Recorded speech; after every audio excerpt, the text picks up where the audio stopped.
Caitlin Clark has officially claimed the prestigious Rookie of the Year title, solidifying her place as one of the brightest new stars in the WNBA. Caitlin Clark now has the rookie record, the history of the WNBA, as she's now going to try to set the all-time record, but 12 games to go. Now, this is happening exactly how I scripted it. I told you this is going. They loaded up the schedule, front-loaded.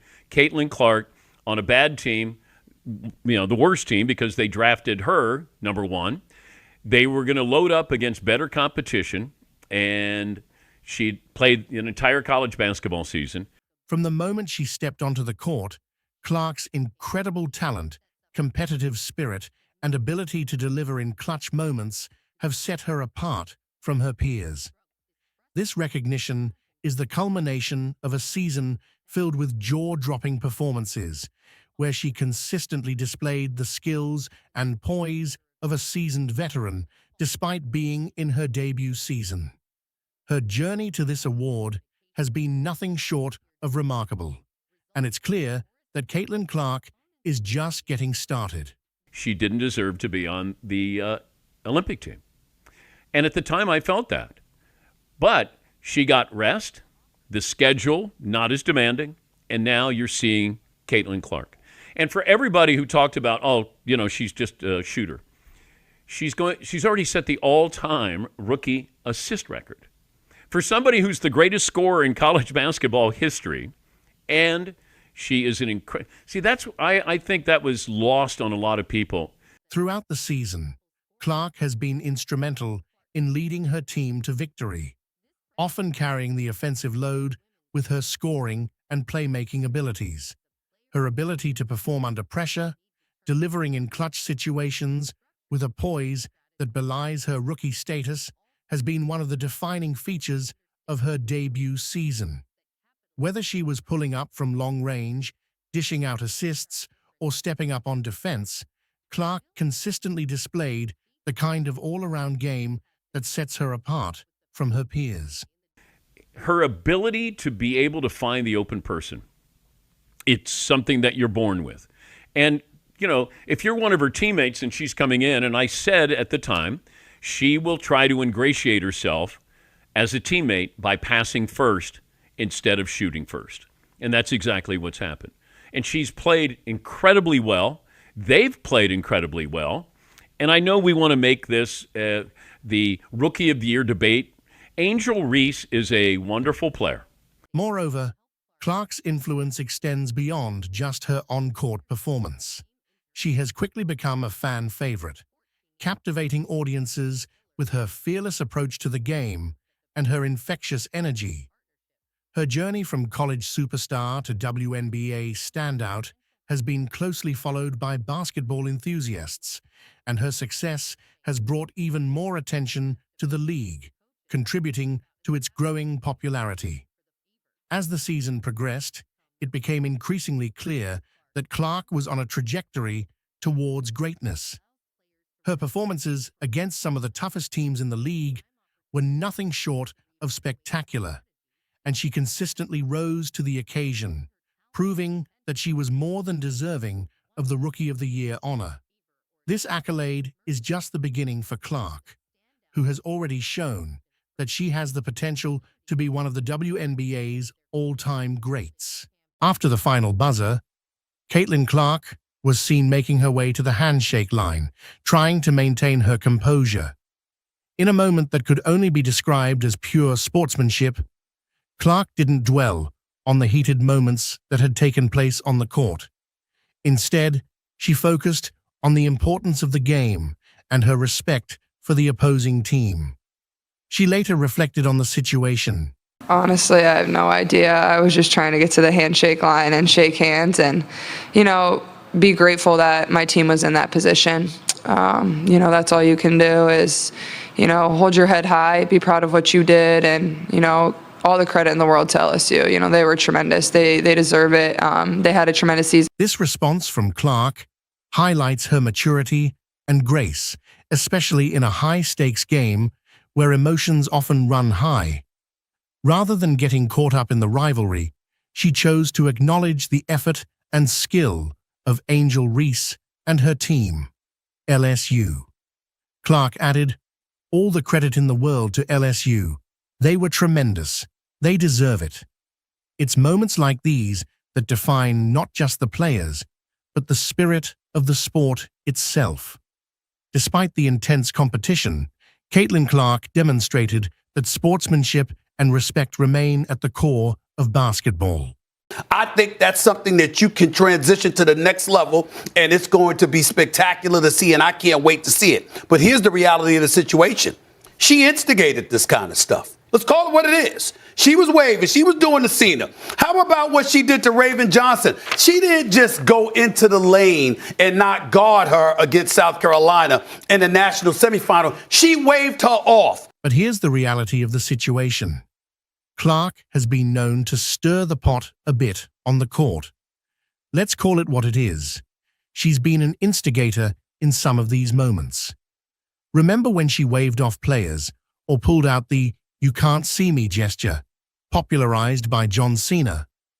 How about that moment against Raven Johnson when she left her wide open, refusing to guard her during the national semifinal against South Carolina? These actions, while bold and confident, have certainly added fuel to the fire in her rivalries. It's part of what makes her such a compelling player to watch. She's not just competing. She's creating narratives, adding layers to every game she plays in. But it's a double-edged sword. While her actions have sparked debates, they've also drawn criticism, especially in moments when the intensity on the court boils over into something more personal. Angel Reese facing too much backlash this morning.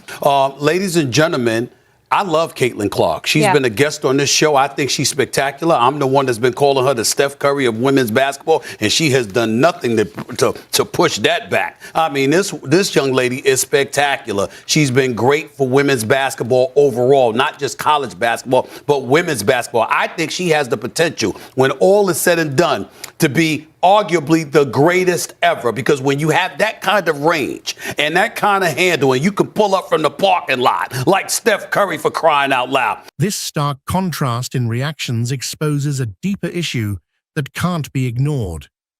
The truth is, there's a racial element at play here. When Caitlin, a white athlete, engaged in taunting, it was seen as a positive expression of her competitive nature.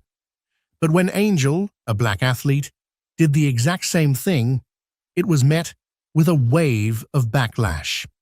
The difference in how these two athletes were treated highlights a double standard that exists not just in basketball, but in sports as a whole. Some might argue that the timing of Reese's actions, coming after the game was over, justifies the criticism. They say that taunting at that point crosses a line, making it excessive. But this argument falls short when you consider that people had no problem with Clark's similar actions during the game. The energy was different, and that difference can't be separated from the racial context. What we're seeing here is a clear example of how race influences perceptions and narratives in sports. When a white athlete engages in a certain behavior, it's often celebrated or excused. But when a black athlete does the same, it's scrutinized and condemned. This isn't just about sportsmanship. It's about the underlying biases that still exist in our society. We all know that there's a white-black issue here, because the fact of the matter is, when Caitlin did it, people were celebrating it, and they were talking about nothing but her greatness. But then the second a sister stepped up and threw it back in her face, now you got half the basketball world saying, well, you know what, that's not the classiest thing to do. Yeah. That's not the way. It was the exact same thing. It was the exact same thing. Now, you can make an argument that if they're doing excessive celebration in her face after the game is over, all right, then you can make that argument. But you had people complaining about it when she was doing it during the game. When Caitlin Clark engaged in her taunting, people couldn't get enough of it. They celebrated her boldness, praised her confidence, and talked endlessly about her greatness. It was seen as an extension of her competitive fire, something that added to her legend on the court. But when Angel Reese did the exact same thing, the narrative flipped. Suddenly, there were murmurs about sportsmanship and class, with many criticizing her actions as unsportsmanlike. Some might argue that the timing of Reese's gesture, coming after the game was over, makes it different, perhaps crossing a line. They suggest that taunting after the final whistle is a breach of decorum, something that deserves criticism. But this argument doesn't hold up when you consider that Caitlin's in-game taunting was met with nothing but praise. The inconsistency in reactions points to something deeper, something that can't be separated from the racial context. The fact is, the same behavior was judged differently based on who was doing it. Angel Reese's actions should have been seen in the same light as Caitlin Clark's, as a display of competitive spirit. But instead, they were subjected to a harsher standard, one that seems to be influenced by race. The issue of race in sports has been highlighted by the contrasting reactions to similar behavior by Caitlin Clark and Angel Reese. When Caitlin Clark engaged in taunting during a game, she was praised for her competitive spirit, with many celebrating her actions as part of her greatness on the court. However, when Angel Reese responded in kind, doing the exact same thing, she was met with criticism from a significant portion of the basketball world. This discrepancy has sparked discussions about a racial double standard, where the same actions are judged differently depending on the race of the athlete. The argument has been made that if Angel Reese's celebrations were deemed excessive, especially if they occurred after the game was over, then that could be criticized on those grounds. But the fact remains that people were complaining about Reese's behavior even during the game, whereas Clark's actions were largely applauded. This situation underscores the ongoing issue of race in sports and how it influences public perception and judgment. Caitlin Clark's millionaire lifestyle includes living in a luxury home, driving expensive cars, and enjoying designer clothes. She often takes lavish vacations, attends exclusive events, and hosts high-profile gatherings, reflecting her success and wealth. I'm wearing Armani dress, Versace shoes, Versace bag, Tiffany bracelets, and Tiffany necklace, Cartier earrings. Here's a moment when Caitlin Clark is seen wearing high-end brands, demonstrating her refined taste and preference for luxury fashion. I went with Prada. I think Prada's like very me, very like, I don't know. I'm a pretty simple girl, but Prada's never dressed a WNBA player or NBA player for the draft, so it's very fun. Got the simple white and then sparkly on the inside. But yeah, really fun. Got the bag, got the slick shoes, so yeah. Caitlin Clark has been making history both on and off the court. Caitlin Clark is making history both on and off the court. The 22-year-old athlete stepped out in a monochromatic Prada set for the WNBA draft, making her the first athlete the Italian luxury fashion house has dressed, male or female, for the NBA or WNBA draft. Great day for some golf. I never golf this early in the morning. She grew up in Des Moines, where she spent countless hours playing golf and honing her skills on the local courses. I grew up in Des Moines and I played there a ton. And honestly, I try to get back there as much as I can to play with my family. My dad plays a lot, my older brother plays a lot. So, it's super fun. Today we're here, Finkbine Golf Course, 2v2 scramble, me and Spence versus Will and Kate. Me and Spence obviously gonna win, so here we go.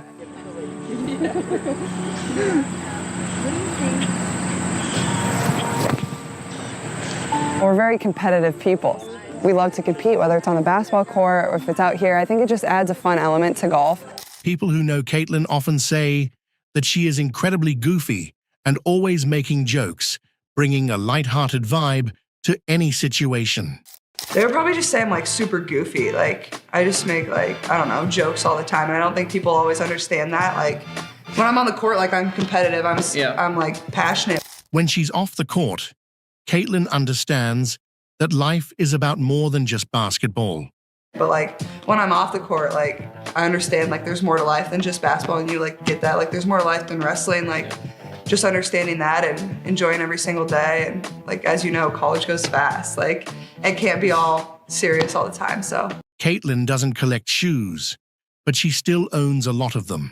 I don't collect. I have a lot of shoes. I have a lot of like kind of like trendy shoes, like Nike shoes. My mom gets mad when I buy new pairs, but like, here's the thing. My mom loves shoes too, so I probably get it from her. Yeah, you do. She says the shoes tie the outfit together. So I'm like, whenever she's like, Caitlin, you have to stop buying shoes. I'm like, Mom, you have no room to talk. And then she just laughs. But yeah, honestly, like we get a lot of shoes from Iowa, basketball and tennis shoes. So like, I don't need to buy shoes, but you know, everybody needs some good pairs of shoes. What kind of shoes does Caitlin wear for basketball? When you pick your shoe for basketball, do you go the Kobe's? Do you go the Jordans? What is your shoe?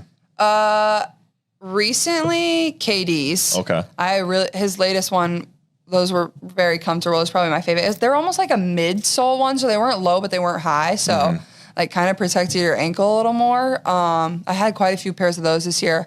It was really fun. I had a really good time. I thought I did a little better on the front nine. Wasn't as tired, kind of got really tired on the back nine, but it was really fun. I appreciate all the Hawkeye fans that were out there today. A lot of people that support the Hawks, support women's basketball, so that was super cool to see, but just enjoying it because it's different for me. This is a little out of my comfort zone. It's particularly special for Caitlin to face off against the Ryder Cup captain in a golf match, as it presents a unique opportunity to compete against a prominent figure in the sport. So just tried to have fun with it, and obviously when you get to golf against, you know, the Ryder Cup captain, not many people get that opportunity, so it's pretty special. What do you do outside of basketball? Oh, well, during basketball season, I don't have a ton of time, but my favorite like spring, summer activity is golf. Yeah, I love to go play. I'm sure you're not competitive at all. No, I'm not competitive at all. I obviously just like to do it because it's fun, and why else would I do it? I just love to go out there. If I have a bad hit, I don't care at all. But no, I'm super competitive, and honestly, we have a couple other girls on the team that like to play, a couple coaches that like to play, managers, so it gets competitive. It's usually not like us just all going out there and shooting like our own score. Like it's like 2v2, like best ball. Like it's obviously going to be competitive in some way. So I would say that's like my favorite activity when I'm not in basketball season. I remember getting my first set of golf clubs for one of my birthdays when I was really young. My dad got it for me. It was an all pink bag, all pink clubs, and my dad would always take me when we were younger. I probably started playing golf when I was like 3rd or 4th grade. I mean, I was terrible. I couldn't hit it off the ground, but I loved doing anything that was competitive. So even though I was bad, I just kept really working hard at it. What time's the alarm normally set for Caitlin Clark's world? Well, during school, I'd probably get up like 8:30 every day. Depending on when I had class, I had 8 a.m.s twice a week. But other than that, probably 8:30. But now that I'm home and I have nothing, I've been sleeping until like 9:30 every day. I feel like embrace it while you can. I feel like a bum when I get out of bed. I'm like, I wasted half the day, Mom. Why didn't you wake me up? No, that's your body telling you need it. Trust me. It's been good. What is your favorite season and why? Ooh, I'd go fall. Just because, you know, I love summer and I love winter, but just the two combined. It's not too hot, it's not too cold. Football, basketball's just starting up again. It's my favorite. Outside is just so beautiful. It's definitely my favorite. Caitlin usually replies to her family's texts as quickly as possible, making sure to stay connected and maintain strong relationships despite her busy schedule. I usually just text my family back as fast as I can, but other than that, like I usually am off my phone for quite a bit after the game because we have media and stuff like that, but I'm usually not in a rush to like respond to people and stuff. You guys are all going to dinner as a team. Who are you waiting on the longest to get ready? Honestly, Monica. She's kind of slow sometimes. Yeah. If you had a hypothetical kid, who would you not let babysit that kid? Hannah Stolke, for sure. A lot of people probably said me though, but I'm really good with kids. We have a lot of babies in the program. Coach Abby just had a baby, our strength coach did. And I love being around them. I take care of them, but I'm going Hannah Stolke. Why is that? Just kind of all over the place. Freshman, hasn't really figured it out yet. Probably one of the funniest people I've ever met. But with a kid, I don't know. Her satin miniskirt and jacket, bedazzled two-top, and black pumps were well received by many, including Caitlin's boyfriend, Connor McCaffrey. Responding to a fan on X when asked his reaction to Caitlin's slam dunk fit, Connor dropped 3 emojis, including the jaw-dropping and drooling face. Caitlin responded a simple teary-eyed emoji. The college basketball it girl was the #1 draft pick and was picked up by the Indiana Fever. When she was younger, she was terrified of cats, often feeling uneasy around them and avoiding them whenever possible. When I was younger, I was terrified of cats. Like, I can deal with them a little now. A little. I don't really love them anymore, but like, I do not like cats. Why? What freaks you out about him? There was this really mean one on my street growing up. So like, its name was Jinx, and it was black with green eyes, and I just did not like that thing. So to my neighbors, if you hear this, I'm sorry. Like, Jinx just wasn't my favorite. Jinx went missing. Like, we have no idea what happened. Yeah. So you tell all the roommates, no cats allowed, right? Heck no. Like, my roommate, I'm roommates with Kylie, who's on our team too. Yeah. She would never get a cat. I think she knows I don't like cats. I'm a huge dog person. Are you a dog person? Huge dog person. We have a golden retriever at home. Honestly, I watch a lot of golf. I think over the years, definitely Jordan Spieth's probably my favorite. Justin Thomas. On the girls' side, I like Nelly Korda. She's really good. That's weird. It says like 180 for a second, and it goes to 144. If I had to pick a foursome for my team, I'd go Kate, myself. Then I'd go probably Catherine Reynolds. She golfs. She's our director of basketball operations. And then I would probably go Coach Raina because she's pretty good at golf and she's super funny. So she'd be good entertainment on the course. A lot of people, they now want cars from you. Will you be able to deliver that? Cars, because my Buick deal? Yeah. I don't know about cars. I was joking with one of our managers. I'm like, hey, I'm going to get you a minivan. I think you'd be really cute driving a minivan, but no, I wish I got a car. I got them all headphones, though, for my Bose deal, which was fun. They all love those. So we're all going to have matching headphones going to this tournament. What shoe have you not rocked that you want to rock? You come back in one game, into the locker room, you can crush any meal. What are you picking? Chicken parm, pasta, and a big glass of chocolate milk. Here's a list of the shows and movies Caitlin Clark watches on Netflix. All right, your Netflix queues up. What are we watching? Okay, so season 4 of You just came out. Oh. Outer Banks is about to come out, but also the new show about the PGA Tour is about to come out, where they were behind the scenes of the PGA Tour all of last year. So I'm super excited about that one on Netflix. Outer Banks, isn't that like a romance? Yes, it's a cheesy high school show basically, but that's kind of like what I like. Yeah, well, we had Dawson's Creek. Did you ever hear that one? I don't know if I've ever seen that. But like my favorite show of all time is One Tree Hill. Oh, okay, Did you same watch thing. That? Yeah, basketball. You got the love, romance, high school drama. I remember, like, that was my favorite show. I love watching Netflix when I have downtime or just chilling. When I have time, like cooking meals at home or baking. You know, I grew up with my mom, who's a super good cook, so I learned some things from her. Music. Okay. What are you bumping to when you're warming up? Okay, this is probably gonna be surprising to a lot of people, but I go more like calm music when I'm like warming up because I'm already so like amped and juiced for the game that I don't need to keep adding to it. So I'm going more like calm music, like country music is usually what I pick. You know, it's not like super slow. It's not like I'm trying to go to sleep, but it's like, you know, you're not getting more amped than you already are. Is there a food you have to like stay away from? Honestly, not really. I'm not a very picky person. I don't like mushrooms. I don't like anything like super fancy. Like I kind of just like the basics, but I don't know. I'm not picky really. I'll eat basically anything. We're not going to make it here unless you come and help us. I know the mindset of the players that I have the opportunity and honor to coach, and they want to win. Fun is winning. Appreciate everything that they've done, and for them to have this moment too and be a part of it, like it's just super cool. Cheryl Miller has 3 Indiana Fever teams under her belt. So we're here at the WNBA All-Star Game. She's the head coach of Team WNBA. All right, you got 3 Fever players on your team. Caitlin Clark, Kelsey Mitchell, Aaliyah Boston. You've been able to watch these guys from afar. What's your perspective been of how they've been trending and just them individually as well? I will say one thing. I did not count on their basketball IQ being that high. I knew it was high, obviously, because they play at this level. Indiana has a promising future ahead, with lots of potential for success. But it's one thing to know knowledge, it's another thing to talk about and speak and then put it into pieces and places. But it was a great collaboration with all the players, but Indiana has a very, very bright future. For being how young they are, too. Basketball IQ isn't just about knowing the game. It's about learning, and improving quickly. That basketball IQ speaks volumes. It not only speaks volumes, it's one thing to be young and they're learning how to play the game and they're learning about their mistakes and how to correct them faster.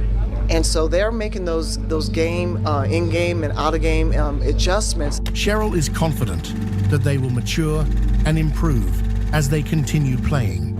The only thing I see that's going to happen the older they get is how to stop the run sometimes and how to change, the momentum during games. But this is not a team people want to play because not only are they getting better, but they're confident and they show no fear. They're fearless. Yeah, we love that. That's probably what contributed to them having such a successful end to that first half. From the players' perspective, it's going to be a fiercely competitive game between the WNBA and the USA team. All right, now we're going to transition to tomorrow, Team USA. All right, it's not just your regular year, it's your Olympic year. The intensity is high. That's what we heard from the players earlier. What's your mindset going in? My mindset is their mindset. So it's all fun and games until the ball is tossed up. And then it's on, and these guys are competitors at both ends, and we're just going to go out there and give it a great show.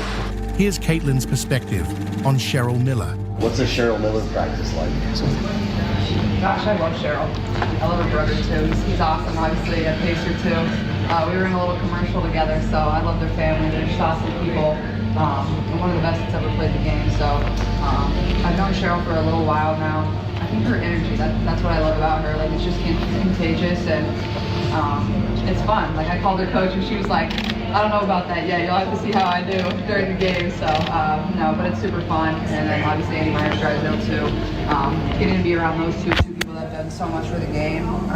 It means a lot to Caitlin to have the opportunity to be coached by Cheryl Miller. For me, it's super special. Like, there's still two people that I really look up to and idolize and appreciate everything that they've done, and for them to have this moment too and be a part of it, like, it's just super cool. Here's Christy Side's perspective on 3 Indiana Fever players being coached by Cheryl Miller. The 3 of your players, I mean, the talk of the weekend has been where your organization is trending, where these players and their chemistry is trending. They're here, they put on a show, it should be fun tonight. What's that mean to you as a coach? Yeah, just what you said, just the future of the Fever, it's incredible. I mean, to have these 3 here, and then what we have that are at home. It's just some unbelievable young talent, and that's just fun for the future. Especially so young, to get this experience with other great players in the WNBA. Being around veterans helps them gain valuable experience. For sure, to be around some of these vets and just to hear their experiences and give them some advice on like what it took, and to be on these teams that are the top teams in our league. So it's just good for them to be around these guys and just get that good advice. This is the start of your break. Why did you feel it was so important to be here and support them? Oh gosh, I mean, these 3 guys, playing in this game. I mean, wouldn't want to be anywhere else. I missed Kelsey last night in the skills challenge. We had a event last night, a funeral yesterday in Indy that I had to be at, but glad she was able to, pick it up for Erica Wheeler, who couldn't be here, and that was just glad she got to do that and represent the people. Seems like the growing chemistry of Caitlin and Aaliyah might be an example of what's to come for everything else, for everybody on that roster with this upcoming break. How much have you seen the team chemistry begin to transform to where you like it? Yeah, I mean, I think it comes with, the wins and just, early, some of the same actions that were happening before. We just weren't on the same page. It takes time to build that chemistry on the court. And so now you've had games and you've had practice. And so now that they've had that opportunity, you're seeing what they're capable of doing. And then it's just surface level right now. You've had a couple days to decompress after this first 26 games this season. Just what's your biggest takeaway from the first 26? It's pretty incredible, Chloe. Just the games that we played with the fans in the stands. I mean, just playing in front of sold out arenas every night, even in the preseason, even in our games early, to play in front of fans like that, it's just so awesome that these players are getting that opportunity. How does Cheryl Miller approach tonight's game? How do you approach tonight's game in the sense of it's an all-star game, but obviously this game means a lot for Team USA to get ready for the Olympics, as you know. And I'm sure obviously you want to win, as you mentioned yesterday, but it's not just a typical all-star game you've seen in years past. It really wasn't, as we were talking about yesterday. And then watching the men today against Sudan, it got real. Like, real. So with that being said, I know the mindset of the players that I have the opportunity and honor to coach, and they want to win. Fun is winning. And that's the general consensus. So we're going to put the best product out there. I certainly want to get everybody a great look. And I think that's only fair because they deserve that. And then after that, they basically dictate it. You know, if they want to go for the juggler, they'll go for the juggler. And that means for some of the players sacrificing their minutes. The teams that I've coached, period, compared to this team? Yes. Oh my gosh. I mean, these are the greatest players in the world. And when you have the greatest players in practice, and I'm coming in fresh and hot and new, and the game is so different than when I coached from the college level, and even from when I coached the Mercury. They are so invested in the game and so knowledgeable. Their basketball IQs are off the charts, and they're basically going to be coaching themselves. So that's the biggest difference. And again, like I said yesterday, it's the collaboration amongst all of them, each other, and just working it out and what they want to do. How cool is it to coach Angel Reese and Caitlin Clark as they make their All-Star debuts, and how will you continue to teach them like the lessons in the game? Here's the most significant lesson Cheryl Miller has given to Caitlin Clark. I think the biggest lesson that I can share with them is to stand back and be of service in the best way I can. I speak when I'm spoken to. I try to give them the best answers that I can and let them be themselves. And again, coaching is so it's easy for me now because I understand what the players need and looking ahead. It's not just what they're doing on the court, it's off the court. I understand that for young players, it's important for them to establish, and I hope I'm answering your question, their brand. But basketball and brand, it's beyond that. And I don't want them to lose sight of what's really, truly important, and that's the love of the game and how and why they started playing with this round thing and how that made them feel. I never want them to lose sight of that. And I hope I answered your question.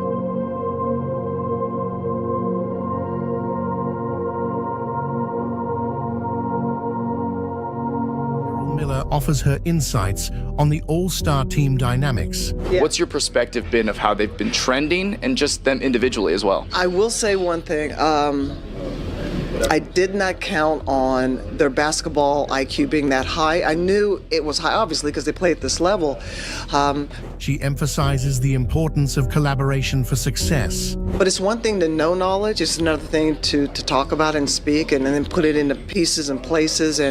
But it was a great collaboration with all the players. Cheryl believes Indiana's future in women's basketball is very bright. But Indiana has a very, very bright future. For being how young they are, too. That basketball IQ speaks volumes. It not only speaks volumes, it's one thing to be young, and they're learning how to play the game, and they're learning about their mistakes and how to correct them faster. Rookies must master stopping the run and shifting game momentum. And so they're making those game, in-game and out-of-game adjustments. The only thing I see that's going to happen the older they get is how to stop the run sometimes and how to change, the momentum during games. The players are improving, showing confidence and fearlessness. This is not a team people want to play because not only are they getting better, but they're confident and they show no fear. They're fearless. It's all fun until the ball is tossed up. Then it's game time. My mindset is their mindset. So it's all fun and games until the ball is tossed up. And then it's on. And these guys are competitors at both ends. And we're just going to go out there and give it a great show. This wave of momentum reflects the journey of women's basketball. So do you think that with your team this year is in the same position to do that globally for the WNBA brand? I mean, I think it's been, it's been happening, prior even to this team. this momentum, this wave, that we're feeling. It has been sort of this kind of journey for women's basketball to get the attention that it is, getting at this point. So I think we mirror what's happening, obviously in the WNBA.